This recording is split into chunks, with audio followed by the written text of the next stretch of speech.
네, 안녕하세요. 경기기계공학고등학교 교사 성원기영입니다. 오늘은 디지털 논리회로 두 번째 시간, 디지털 시스템의 장점과 단점에 대해서 배워보도록 하겠습니다. 수업을 시작하면서 선생님이 이런 질문으로 수업을 들어가 보고 싶어요. 디지털 시스템은 도대체 왜 쓰는 걸까에 대한 이유 말이죠. 항상 디지털 시스템은 모든 것이 마찬가지지만 꼭 디지털 시스템이 아니더라도 어떤 대상들은 항상 창과 방패, 장점과 단점이 있습니다. 그래서 우리가 디지털 시스템을 왜 쓰는지 알기 위해서는 장점과 단점에 대해서 알아보고 장점과 단점을 비교해서 이것에 쓰는 이유를 규명하면 되겠죠. 그래서 오늘은 장점과 단점을 한번 알아보도록 하겠습니다. 지난 시간 복습 먼저 해볼까요? 지난 시간에 다양한 내용을 배웠지만 결국은 이 두 가지 내용이었습니다. 아날로그 회로와 디지털 회로, 신호가 뭔지, 아날로그 신호가 뭔지, 디지털 신호가 뭔지. 아날로그 신호는 이렇게 연속적이고, 그다음 디지털 신호는 이게 끊어져 있고, 그래서 요거를 변환시키는 과정은 샘플링, 표본화라고 하죠. 표본화, 그다음에 양자화, 그다음에 코드화, 이렇게 세 가지로 나눠져 있다. 그다음 이진수가 뭐다 정도를 우리가 지난 시간에 배웠습니다. 그러면 이번 시간에는 디지털 시스템의 장단점을 배워본다고 했는데요. 이 장점은 선생님은 세 가지로 한번 정리를 해봤습니다. 장점 세 가지. 첫 번째, 바로 정확성입니다. 신호가 정확하다는 뜻이겠죠. 그 다음에 두 번째는 편리성입니다. 편리성이란 건 뭐예요? 사용하기가 좀 easy하다, 쉽다 이런 뜻이겠죠. 세 번째는 경제성입니다. 경제성이라는 것은 싸고 좋게 할 수 있다. 우리 흔히 쓰는 단어로 가성비가 좋다, 가격 대비 성능이 좋다, 경제성이 좋다. 이렇게 세 가지로 나눌 수 있는데요. 이 각각의 항목에 대해서 우리가 조금 더 자세하게 한번 이야기를 자유롭게 한번 나눠보도록 하겠습니다. 첫 번째 정확성 이야기를 먼저 해보도록 하겠습니다. 이 정확성 이야기를 하기 위해서는 이 노이즈라는 것을 빼놓을 수가 없는데요. 이 노이즈라는 거 혹시 들어보셨어요? 노이즈. 요즘 우리 10대 학생들은 많이 들어봤을 것 같아요. 왜냐면은 이 노이즈라는 것은 뜻은 원래 신호 외에 원하지 않은 잡음이라는 뜻을 가지고 있는데요. 최근에 이 노캔이라고 하죠. 노이즈 캔슬링. 요거 A사, 회사가 어딘지는 말하면 광고가 될 것 같으니까 말을 하지 않을게요. 헤어드라이기를 닮은 요 최신형 이어폰이 노이즈 캔슬링을 지원한다고 광고를 하죠. 노이즈 캔슬링이라는 게 어려운 기술이긴 하지만 기본적인 아이디어는 간단합니다. 어떤 소음이 되는 그런 잡음들이죠. 노이즈 값을 반대되는 소리를 여기서 발생시켜가지고 이것을 상쇄해가지고 이 소음은 차단하고 이 노래 소리만 잘 들릴 수 있게. 우리가 지하철 같은 데 타면은 지하철 소리 때문에 노래 감상이 방해가 되니까 이런 노이즈, 잡음 제거 기술을 이용하면은 깨끗한 음질을 더 감상할 수 있기 때문에 굉장히 곽광받고 있는 기술 중에 하나이죠. 그래서 이제 노이즈라는 것은 원래 선생님이 여기 명시했던 정의처럼 원래 신호 외에 원하지 않은 잡음인데요. 이 잡음을 제거해야지 정확한 신호라고 우리가 말을 할 수가 있습니다. 그런데 왜 디지털이 아날로그보다 잡음에 강한지에 대해서 한번 알아보도록 하겠습니다. 옛날에 이런 텔레비전 같은 거 혹시 라떼는 이렇게 말해야 되나? 선생님 어렸을 때는 이런 텔레비전이 있었어요. 이렇게 지직지직 거려서 툭툭 치면은 잘 나오기도 하고. 그 다음에 요거 사진 잘 보이는지 모르겠는데 요거 선생님 직접 인도에 있는 농촌 지역에서 찍은 사진인데 여기는 이 전화를 하면은 전화가 맨날 찌직거려요. 그래서 야, 너 어디야? Where are you? 이렇게 전화를 하면은 굉장히 찌직거리면서 이제 통화를 해가지고 팀원 간에 선생님 프로젝트를 하러 여기 인도에 방문했었는데 굉장히 프로젝트가 통신이 어려워서 이 팀원 간의 소통이 어려웠던 기억이 나서 사진을 넣었는데요. 우리가 원래 하려던 그런 영상이나 원래 하려던 통화가 제대로 이렇게 소리가 안 나고 지직지직 거리는 잡음들, 그것이 바로 노이즈 값인데요.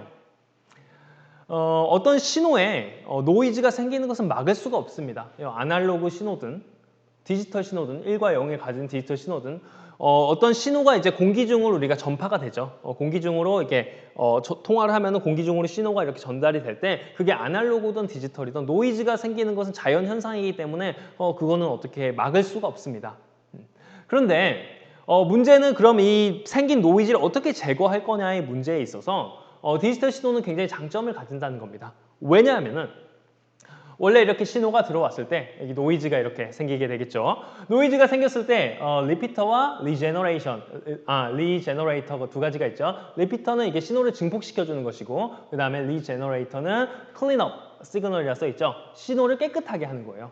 왜 이런 것이 가능하냐면 디지털 신호 같은 경우는 어떻습니까? 0과 1, 여기 찌직거리는 노이즈가 생기더라도 결국은 이거를 그냥 0으로 평준화시키면 되고 그 다음에 여기 찌직거리더라도 1로 평준화시키면 되기 때문에 원래 신호를 그대로 복원하는데 굉장히 용이하다는 장점을 가질 수가 있죠. 그래서 우리가 전화 통화를 할 때 중간에 이렇게 중계기 같은 재생기 같은 것들을 우리가 두기 때문에 전화 통화를 우리가 부산에 있는 곳에 서울에서 부산까지 전화를 하더라도 깨끗한 음질 중간중간에 이렇게 재생을 시켜주기 때문에 신호가 한 번도 그렇게 재생기를 거치지 않고 바로 가면은 서울에서 부산 통화하면 찌직거릴 수밖에 없겠죠. 하지만 신호가 깨끗하게 들을 수 있는 것은 디지털 신호는 중간중간에 이런 신호를 재생시켜줄 수 있는 장치들을 둠으로써 우리가 깨끗한 노이즈가 없는 신호를 통화를 할 수가 있는 것이죠.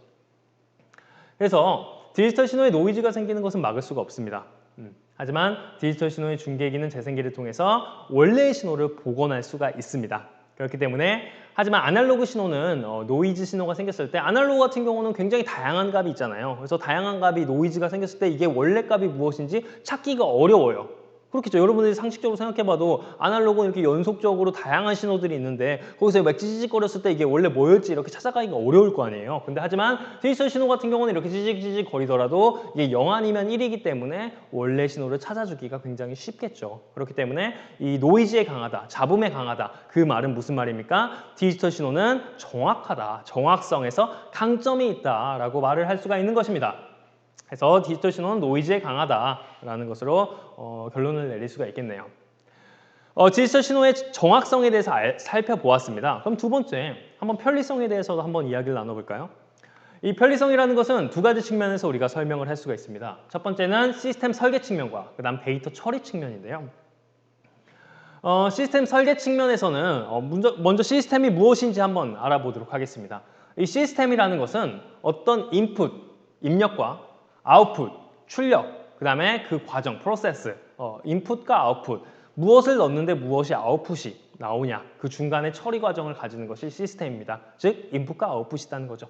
물론 이제 아웃풋을 통해서 피드백을 해주는, 인풋을 다시 조정해주는 이런 피드백형 시스템도 있지만 뭐 이 피드백은 있어도 되고 없어도 되고 있으면 좋죠. 좀 더 시스템이 안정화가 되겠죠. 되는 거지만 가장 중요한 요소는 인풋과 아웃풋이 있다는 것입니다. 이 시스템 설계 측면에서 예를 들어서 이런 회로가 있다고 한번 볼까요? 여기 LED와 여기 스위치들이 있네요. 여기서 인풋에서 100을 집어넣었다고 해볼게요. 100을 집어넣으면은 어떤 출력이 나와요? 또 100이라는 아웃풋이 나오죠. 뭐 이건 굉장히 간단한 시스템이지만 이 출력과 입력과 출력을 정의할 때 굉장히 명확하게 넣을 수가 있다는 거죠. 아날로그 같은 경우는 굉장히 다양한 값들이 있기 때문에 이런 것들이 입력과 출력을 규정하는데 굉장히 어려움이 있겠지만 이 디지털 시스템 때는 100일 때는 어떤 출력, 111일 때는 어떤 출력, 101일 때는 어떤 출력 이렇게 입력과 출력이 명확하게 구분이 되기 때문에 굉장히 시스템을 설계할 때 설계자 입장에서 굉장히 용이할 수가 있다는 장점을 가지게 됩니다. 좀 어려운지 여러분들에게 중간에 이 피드백을 받고 싶은데 온라인 수업이라 좀 그런 점이 어렵겠지만 잘 모르겠으면 댓글 언제나 달아주면서 선생님과 나름의 소통을 해봅시다. Anyway, 디지털 시스템은 1010으로 이루어진 명확한 입출력을 규정함으로써 시스템 설계를 명확하게 할 수 있다는 장점으로 이어질 수가 있습니다. 또 다른 장점을 한번 살펴보도록 하겠습니다. 데이터 처리 측면에서 우리가 그 장점을 규정할 수가 있겠는데요. 이 데이터 처리 측면에서는 여러분들이 선생님이 해상도별 데이터 크기 비교를 가져왔는데요. 요즘 뭐 FH다, UH다, 뭐 QH다, 뭐 그런 그 모니터의 해상도 같은 게 많이 나오죠. 이 이미지만 보더라도 여러분들 고화질과 저화질 보면은 깨진 화질도 있고 굉장히 생생한 화질들도 있잖아요. 그건 무엇이냐면은 이 이미지 데이터 같은 경우는 하나의 이게 픽셀 값들이 있습니다. 이러한 픽셀 값들이 있기 때문에 그 픽셀을 크기를 조밀하게 나누면 고화질이 되고 픽셀을 좀 널널하게 잡으면 저화질이 되는 것입니다. 물론 이제 고화질이 되면 여러분 어떻습니까? 고화질이 되면은 화면이 잘 보이는 대신 용량이 커지겠죠. 저화질은 용량이 작아지고 화질이 좀 떨어지겠죠.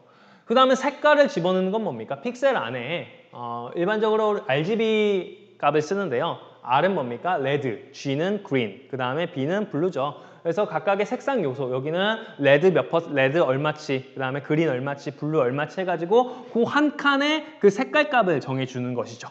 한 칸의 색깔 값을 정해줘가지고 그것이 이제 1부터 255까지 얼마냐 이런 거에 따라서 색깔이 규정이 되는 거죠. 그러니까 이게 지금 선생님이 무슨 말을 하고 있습니까? 디지털 시스템은 해상도를 어떤 걸 쓰냐, 또 데이터 종류를 뭐 RGB를 쓰냐, 아니면은 흑백 사진 같은 경우는 뭐만 쓰는 거예요? 그레이톤. 한 가지, RGB 세 가지를 쓰는 게 아니라 하나만 써요. 그래서 데이터 종류를 선택해서 데이터 크기를 자유롭게 조절할 수가 있는 거죠. 디지털 시스템은 이렇게 어떤 해상도냐, 또 어떤 그 데이터 규격이냐에 따라서 그 데이터에 대한 그러니까 크기를 자유롭게 조절할 수 있죠. 그래서 뭐 이게 한마디로 정의를 하자면 데이터의 저장과 가공, 복사, 변형이 쉬울 수 있다. 이 지금 뭐 RGB냐 해상도냐 이게 중요한 게 아니라 이 데이터 측면에서 디지털 시스템은 1010으로 어떤 그릇에 넣느냐에 따라서 그 크기를 자유자재로 저장할 수 있기 때문에 이 데이터 처리하는데 굉장히 아날로그는 원래 그 자체를 보존해야 되기 때문에 그 신호를 이렇게 어떻게 바꿨다가 막 늘렸다가 이렇게 하기가 굉장히 어렵습니다. 하지만 디지털 신호는 이러한 규격들이 다 있기 때문에 데이터 처리할 때 굉장히 용이하다라는 장점이 있습니다. 그래서 이렇게 편리성, 이렇게 데이터 처리 측면과 그 다음에 이 설계 측면에서 우리가 디지털 시스템의 편리성을 한번 알아보았습니다. 그렇다면은 세 번째 경제성에 대해서 한번 알아보도록 하겠습니다. 이 경제성은 선생님이 한번 예시를 가져서 아날로그 필름, 갬성 요즘 아날로그 필름, 필카가 갬성이 있다고 해서 아날로그 필름을 막 찍는 사람들도 있지만 굉장히 경제적으로 비효율적입니다. 왜냐면은 요 필름 여러분 갈아봤습니까? 자꾸 옛날 얘기를 너무 많이 하나요?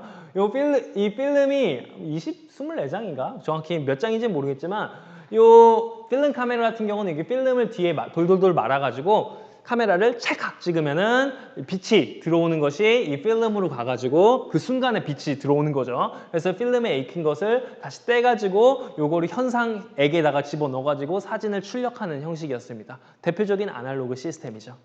하지만 디지털 미러리스 카메라 같은 경우는 어때요? 디지털 미러리스 카메라 같은 경우는 여러분 써봤는지 모르겠는데 여기다 여러분 스마트폰도 마찬가지죠. 어떻게 해요? 그냥 바로 여기다가 빛이 들어가서 아까 RGB 요 픽셀당 여기도 픽셀이 있겠죠. 이 픽셀 뭐 요즘 뭐 800만 화소, 600만 화소 하잖아요. 그래서 800만 개의 화소가 있다는 거예요. 그 화소에 매칭되는 색깔을 지정해 주는 거죠. 요 픽셀은 빨간색 230, 그다음 파란색 몇 이렇게 해가지고 그걸 다 픽셀들을 모아놓으면 이제 디지털 이미지가 되는 거죠. 그래서 그런 식으로 디지털 미러리스 카메라는 필름을 갈 필요가 없죠. 그래서 굉장히 경제적이다. 또 소형 라즈베리 피시라고 혹시 아는지 모르겠는데 최근에 4세대가 나와가지고 이제 뭐 이 조그만 이 손바닥만 또 작아 이거 한 5, 6만 원 정도밖에 안 하거든요. 한국에 뭐 하면은 뭐 배송비까지 하면 8만 원 정도 할 것 같은데 7, 8만 원 할 것 같은데 요거 4K 동영상도 재생될 수 있는 굉장히 괜찮은 PC인데 이게 굉장히 손바닥만 하고 조그맣죠. 소형 라즈베리 PC 같은 경우 굉장히 경제성이 높다고 볼 수가 있어요. 그래서 이 경제성은 소형화 측면과 저렴한 가격이 어떻게 구성되는지에 대해서 관점에서 한번 설명해 보도록 하겠습니다. 여기 하나 빼먹었네요. 디지털 시스템은 계속해서 설명하지만 1010이라는 이진수 코드로 구성되는 시스템을 디지털 시스템, 즉 이진화된 혹시 이산적 신호로 구성된 시스템은 디지털 시스템이라고 말하고 있습니다. 이 디지털 시스템 여기 그림 잘 안 보일 수도 있는데 결국 이제 디지털 시스템의 기본 유닛은 트랜지스터입니다. 뭐 요즘 뭐 모스펫을 많이 쓰긴 하지만 트랜지스터라는 여러분 나중에 전자회로 시간에 배울 이게 바로 디지털 시스템의 기본적인 요소라고 볼 수 있습니다. 왜냐면은 이 트랜지스터를 어떤 식으로 사용하냐면 여기 그림이 잘 안 보이겠지만 스위치로 사용하는 겁니다. 트랜지스터는 3개의 다리가 있어요. 3개의 다리가 있어서 이 베이스라인에다가 뭐 NPN 기준으로 1을 넣으면은 1이 저장되고 0을 넣으면은 0이 저장돼요. 그래서 이 트랜지스터를 여러 개를 집어넣음으로써 101 신호를 주면 101 신호를 받아내고 저장하고 그다음 그 데이터 처리를 하고 그것의 가장 기본 유닛이 되는 게 트랜지스터라고 볼 수가 있거든요. 그래서 이 트랜지스터를 이 웨이퍼 같은 데다가 아주 이 웨이퍼도 이제 거의 손바닥 2개만한 정도 크기에다가 계속 엄청나게 많은 양의 트랜지스터를 직접 해서 생성을 할 수가 있습니다. 그래서 이런 것들은 최근에 좀 이제 몇 년 되긴 했는데 2013년도 삼성이 굉장히 큰일을 해놨어요. 이 낸드라는 어떤 기본적인 또 이것도 트랜지스터로 만든 그 기본 게이트 논리 게이트인데 요거가 이제 낸드가 이제 저장을 하는 것의 기본 유닛인데 어떤 이진수들을 저장하는 기본 유닛인데 이거를 이제 기본에 이게 여기 만들다 이게 3D로 이제 만들기 시작하면서 굉장히 소형화하면서 용량도 굉장히 많이 늘 수가 있게 돼가지고 기술 혁신을 보여줬기 때문에 이게 뉴스로 난 거를 그림을 한 건데요. 3D 낸드 플래시 메모리를 양산했다 삼성전자가. 그래서 이런 식으로 해가지고 굉장히 PC들이 조그매지고 이것도 PC예요. 손가락만한 PC인데 이런 PC 그 다음에 요거 지금 그림 완전 안 보이죠? 요거 제가 오늘 날짜 기준으로 검색해 보니까 3,600원 USB 16기가에 굉장히 저렴하지 않아요, 여러분? USB 16기가라는 게 엄청난 이진수를 집어넣을 수 있는 그 공간이 3,000 얼마밖에 안 한다는 거는 엄청난 기술 혁신, 이런 삼성전자나 이런 그 웨이퍼 제작 기술이 굉장히 우리가 혁신을 거듭했기 때문에 이런 것들이 가능해졌다는 거죠. 한마디로 싸다는 거예요. 싸고 대량 생산이 가능하다. 그 다음에 요 오아캐드 여러분 나중에 이제 2학년 때 우리 컴퓨터 전자과 학생들이 2학년 때 오아캐드라고 회로 설계 프로그램을 배울 텐데요. 이 오아캐드를 활용하면은 이 PCB, Printed Circuit Board, 그러니까 우리가 종이에 출력을 하듯이 이런 회로들을 이렇게 기판에다가 출력을 할 수가 있어요. 이 기판에다 출력을 해가지고 직접 회로, IC, Integrated Circuit, Integrated는 합쳐진, 직접된이라는 단어는 여러분 잘 모르시죠? 직접된은 막 이렇게 축약해서 막 밀어 넣는 걸 직접이라고 해요. 그래서 직접회로 Integrated Circuit, 이 IC 칩에다가 또 이 트랜지스터 아까 그거를 계속 때려 박아가지고 어떤 기능을 수행할 수 있게 이 핀에다가 디지털 시스템을 설계한 거죠. 그래서 여기 PCB, 이렇게 프린트, 회로 설계한 걸 프린트하고 이 IC를 납땜을 실장이라고 해요. IC를 실장시키면은 이런 식으로 디지털 시스템이 구성되는데요. 이런 식으로 우리는 여러 가지 기능을 하는 회로들을 하나의 칩에 직접 하여서 회로의 크기를 사용할 수 있는 부품 수를 굉장히 줄일 수가 있는 거죠. 여기까지 설명을 했는데 조금 이런 질문이 선생님이 예상을 해봤어요. 여러분들 질문을 받을 수가 없기 때문에 여러분들 입장에서 내가 여러분들이라면 어떤 질문을 할까 생각을 해봤는데요. 아니 왜 아날로그 시스템 그럼 소형화하면 안 돼요? 아까 PCB 그거 아날로그 딱 해가지고 딱 아날로그 딱 신호 꽂으면 안 돼요? 라고 질문을 할 수도 있을 것 같아서 CLC 평화회로라는 이 아날로그 회로를 하나 가져왔어요. 요 회로, 아날로그 회로는 기본적으로 RLC, 저항, L, 인덕터, C, 캐패시터 요 세 가지 회로를 많이 쓰는데요. 이 캐패시터 소자나 인덕터 소자는 여기 그림이 잘 안 보일 수 있겠지만 굉장히 커요. 용량이 크면 진짜 이 손바닥만한 좀 과장인가? 이 주먹만한 인덕터도 있고 정말 이 손가락 2개만한 캐패시터도 있어요. 그렇기 때문에 이런 소자를 쓰는 아날로그 시스템은 이런 인덕터와 캐패시터를 많이 쓰기 때문에 이 회로도와 보다시피 기본적으로 소형화에 한계가 있다. 그래서 지금 이 대표적으로 이 지금 평화회로를 쓰는 게 우리 일상생활 주변에서 요 DC 컨버터 이거 뭐 여러분 스마트폰 충전할 때 쓰는 거 220V 직류 회로를 220V 교류 회로를 직류로 바꿔주는 거 이런 그 아날로그 회로 같은 경우는 크기를 줄이기가 한계가 있죠. 요거 조그맣게 못 만들어요. 이거보다 아마 더 작게 못 만들걸요? 나중에 만들면 할 말 없지만 어쨌든 이렇게 작게 만드는데 한계가 있습니다. 하지만 디지털 시스템은 기본적으로 101을 저장할 수 있는 트랜지스터나 모스펫을 막 3D로 막 집어넣고 계속해서 이제 조그만 데다가 이제 굉장히 나노 공정이라고 해요. 조그맣게 막 양산할 수 있는 그런 시스템이기 때문에 굉장히 소형화와 그다음 대량화해서 만들 수가 있기 때문에 경제적인 이점이 있다고 말씀드릴 수가 있습니다. 그래서 아날로그 회로는 RLC를 기본으로 하기 때문에 크기를 줄이는데 한계가 있다라고 말할 수가 있습니다. 그래서 디지털 시스템의 장점을 정리해 보도록 하겠습니다. 선생님 막 정신없이 말했는데 한번 정리를 하자면은 이 정확성 측면에서는 신호 재생기를 통해서 노이즈가 발생한 신호를 복원 가능하기 때문에 정확한 신호를 입력받고 출력받을 수 있다. 그다음 편리성 입장에서는 1010의 명확한 신호 체계로 신호 처리 및 시스템 설계에 용이하다. 또 경제성 측면에서 뭐라고 있습니까? 1010을 저장할 수 있는 기본 소자, 트랜지스터나 모스펫 등이 있습니다. 이런 IC를 축약하고 PCB를 통해 대량 생산을 저렴하게 소용하여 생산 가능하다. 이러한 장점이 있다고 말씀드렸습니다. 그럼 이제 단점을 한번 알아보도록 하겠습니다. 단점은 딱 하나라고 생각해요. 뭐 교과서에 좀 나와 있지만 결국 한마디예요. 신호 변환기가 있다는 거죠. 신호 변환기. 무슨 말입니까? 사용자인 인간은 아날로그 시스템으로 보고 듣습니다. 우리는 뭐 디지털 장치끼리는 디지털 신호 1010 주고받지만 우리 인간은 알아들을 수가 없어요. 그럼 결국 무슨 말이에요? 인간을 위해서 다시 아날로그를 디지털로 바꿔주고 디지털을 다시 아날로그로 바꿔주는 이런 컨버터를 중간에 이 시스템 안에 껴야 된다는 단점이 있죠. 그래서 이 컴퓨터 친화적인 신호인 1010을 다시 인간 친화적인 아날로그 신호로 바꿔줘야 된다는 변환기가 별도로 반드시 존재해야 된다는 것이 단점이에요. 당연한 얘기일 수도 있겠지만 또한 두 번째 단점이 있습니다. 이 신호를 복원하는 과정에서 깔끔하게 복원하면 좋겠지만 요거 Y자가 지금 잘 안 보이죠? 이 Y자가 좀 꾸불꾸불한데 이렇게 복원하는 과정에서 데이터의 크기나 이 샘플링의 어떤 상태에 따라서 이 데이터가 원래대로 복원이 잘 안 될 때가 있어요. 아까 선생님이 뭐 전화 노이즈에 대한 원인도 있지만 그 설계, 시스템 자체적으로 이 변환하는 과정에서 굉장히 신호들이 왜곡되고 훼손될 수 있는 가능성을 가지고 있기 때문에 이러한 단점이 있다. 그래서 정말 고급 스피커, 정말 음질이 정말로 좋은 스피커들은 디지털 시스템을 사용하지 않고 아날로그 시스템을 사용하는 경우들이 많습니다.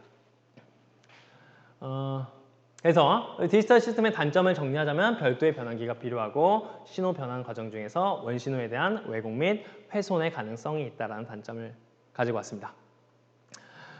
정말 한번 이렇게 선생님이 칠판 여러분들이 없으니까 선생님이 좀 빨리 계속 다다다다다 말하게 되는 것 같은데 좀 이렇게 댓글로서 피드백을 주면 좋을 것 같아요. 댓글로서 잘 모르거나 어려운 것도 있으면 선생님한테 이렇게 댓글로 질문을 주면은 우리가 지금 코로나 때문에 이렇게 만나서 이렇게 수업을 못해서 이렇게 온라인 선생님이 수업을 촬영했지만 선생님이 성심성의껏 여러분들 질문에 대해서 대답해 드리도록 하겠습니다. 오늘 이렇게 디지털 시스템의 장점과 단점에 대해서 배워봤는데요. 단점보다는 장점이 훨씬 더 많았죠. 경제적이고 정확하고 그 다음에 뭐 여러 가지 장점들이 많았기 때문에 우린 디지털 시스템을 많이 사용하고 우리 일상화돼 있습니다. 그래서 디지털 시스템의 장점과 단점을 배워봤죠. 그래서 다음 시간부터는 구체적으로 어떤 시스템으로 구성되고 어떻게 시스템을 설계하는지 이런 구체적인 내용에 들어가 보도록 하겠습니다. 네, 강의 잘 들어주셔서 감사합니다.